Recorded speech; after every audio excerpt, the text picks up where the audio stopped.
इसी तरह से भारत के लोगों को हम अपील कर रहे हैं कि ये WTO आने के बाद क्या होगा, एलोपैथी की दवाएं बहुत महंगी हो जाएंगी, इतनी महंगी हो जाएंगी कि कोई कल्पना नहीं कर सकता। अभी भी एलोपैथी की दवाएं कोई सस्ती नहीं है, अगले साल से तो बहुत ही महंगी होने वाली है। कोई दवा की कीमत 10 गुनी, 20 गुनी, 25 गुनी, 50 गुनी, 100 गुनी तक बढ़ने वाली है। तो हमारा लोगों से कहना है कि एलोपैथी का चक्कर छोड़ो, अभी आयुर्वेद में चलो, नेचुरोपैथी में चलो, होम्योपैथी में चलो, और नहीं तो प्राकृतिक चिकित्सा में जाओ। भारत में ये सब की सुविधाएं उपलब्ध हैं। और नहीं तो अपने रसोई घर की चिकित्सा करो। हमारा जो रसोई घर है, स्वयं पाक खोली, उसमें सभी तरह की औषधि है। जो भी हम मसाला मानते हैं वो मसाला नहीं है, सब औषधि है। और एक एक औषधि के 20-20, 25-25 रोगों को ठीक करने की ताकत है। हल्दी है, जीरा है, धनिया है, ये सभी ऐसे ऐसे औषधि हैं, शुंठी है, ये सभी ऐसे ऐसे औषधि हैं, नींबू है, शहद है, अदरक है, अद्भुत हैं। इनका प्रयोग अगर हम करना शुरू करें तो हमें 90% बीमारियों में किसी भी दवा को खाने की जरूरत ही ना पड़े। सिर्फ 10% बीमारियां हैं जिसमें आपको मजबूरी में ये सब लेना पड़े।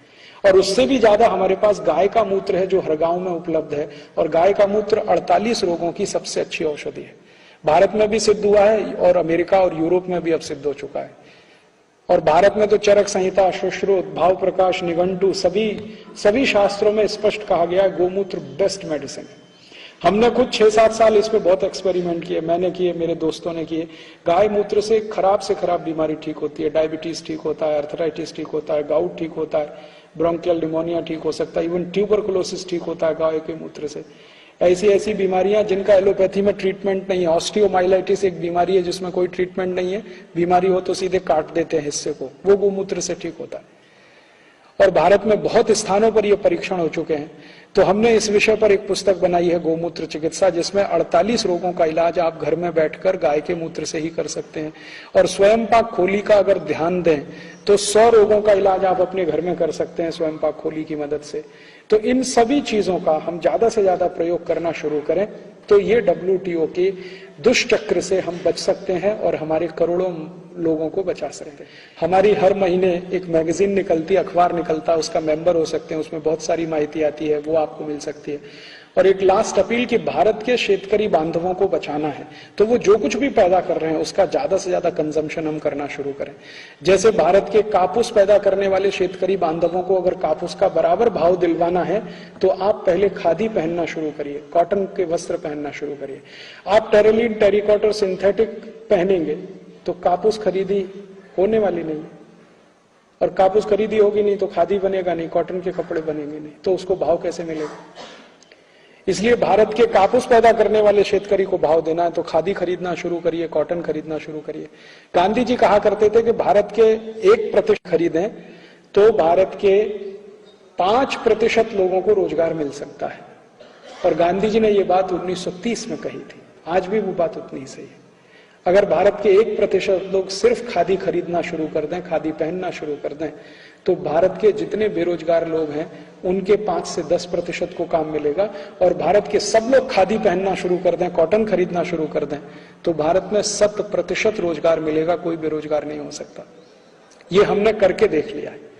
हमारे बहुत सारे कार्यकर्ता अब हमारा उत्साहवर्धन करते हैं, अपना स्वावलंबन भी करते हैं, खादी बनाते हैं, वो हमने शुरू किया है। तो बाहर स्टॉल में आप जाएंगे तो कुछ आंदोलन के कार्यकर्ताओं का बनाया हुआ खादी भी है, वो खादी आप खरीदें, उदार मन से खरीदें, ताकि इस अभियान को चलाने के लिए आपका कुछ हमें सहयोग भी मिले। हम लोगों से ज्यादा डोनेशन नहीं लेते हैं, लेकिन खादी देकर, पुस्तकें देकर के और साहित्य देकर, कैसेट देकर, जो कुछ भी आर्थिक मदद हमारी होती है समाज के द्वारा, उसी से पूरा ये अभियान चलाते हैं। और इस अभियान में बहुत सारे काम हम देश भर में करने की कोशिश कर रहे हैं, आने वाले समय में और भी करना चाहते हैं, लेकिन आप सबके सहयोग से ही ये संभव है, हम अकेले नहीं कर सकते। तो आपका सहयोग हमें मिले, हम आपके साथ हों, हम मिलके शायद इस देश को बचाने के लिए कोई बड़ा काम कर सकें, ऐसी अपेक्षा के साथ आया। अगर आप इसमें पूरा उतरें अपेक्षा पर तो हमें बहुत खुशी होगी।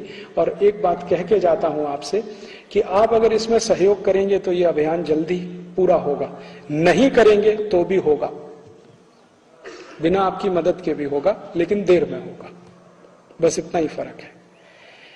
भारत की आजादी के लिए लड़ने वाले क्रांतिवीरों ने अपना जान दिया, लेकिन सबने नहीं दिया, तो भी आजादी आई। 6,40,000 भारत के क्रांतिवीरों का बलिदान हुआ और उस समय भारत की टोटल पॉपुलेशन 34 करोड़ की थी। 34 करोड़ की पॉपुलेशन में 6,40,000 का बलिदानी हुआ तो भारत में आजादी 100 साल में आई।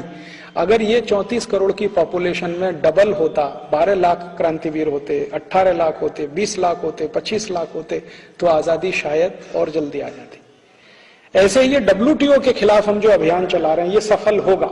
अगर आपका सहयोग मिलेगा जल्दी होगा, नहीं मिलेगा देर में होगा, लेकिन होगा। क्योंकि जिसको ये मार पड़ने वाली है वो जिस दिन समझ जाएगा, भारत का हमें शेतकरी बांधवों पर बहुत उम्मीद है, उनको जिस दिन ये समझ में आया, उन्होंने ऑर्गेनिक फार्मिंग में अपने को शिफ्ट कर लिया, भारत पूरा का पूरा बच जाएगा। अकेला शेतकरी भारत को बचा देगा इस WTO से।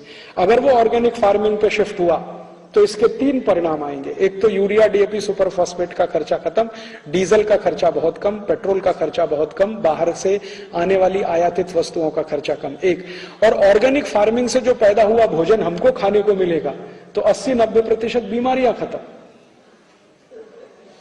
क्योंकि 80 से 90% बीमारियां तो ये खराब खाने से होती हैं। हम यूरिया DAP सुपर फॉस्फेट का खाना खाते हैं, जहर खाते हैं, खाना थोड़ी खाते हैं। इसमें से हमको अर्थराइटिस है, ब्रोंकाइटिस है, ब्रोंकियल निमोनिया, पता नहीं क्या क्या होता है। अगर ऑर्गेनिक फूड्स खाने को मिलेगा तो 80-90% बीमारियां खत्म। तो विदेशी कंपनियों की दवाओं की जरूरत नहीं, अकेला शेतकरी पूरे देश को बचा देगा अगर उसको ये ठीक से समझ में आ गया तो।